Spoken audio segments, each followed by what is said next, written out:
5 টাকা পড়িয়া রইছে আর 2 টাকা ভরিয়া মনে করছে অনেক কিছু খাওয়ান যেত। বান্ধবী কিনে আনছে 1,42,000 টাকা। এত টাকা? আরে ভাই তোমাকে তো মনে হয় না, আমি তো গত সপ্তাহে সিঙ্গাপুর গেছিলাম।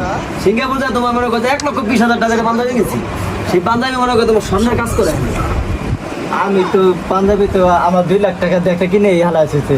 এত টাকা?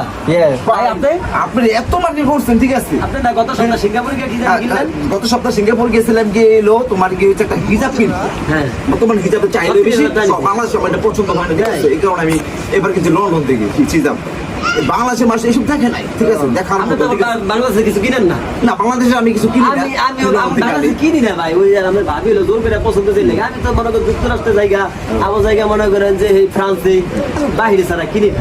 আমার মনে করেন পছন্দ করছে লেগে ওই একটা কিনলাম আর কি। সত্যি মামুন, কি অবস্থা? তোমার কি কেনাকাটা কি অবস্থা? আমার আলহামদুলিল্লাহ ভালোই। ভালোই টাকা দিয়ে পরে না, অনেক চালান করছি। আমাদের যায় ভাত থেকে ঘুমাই দিয়ে আপনার টাকা ভরতাম তাহলে একটা চা খাওয়াই 5 টাকা পড়িয়া রইছে আর 2 টাকা ভরিয়া মনে করছে অনেক কিছু খাওয়ান যেত। হ্যাঁ, 5টা দেখলাম। 5টা যদি আর 5 টাকা পাইতাম তাহলে তো কিছু খাওয়া যেত। no.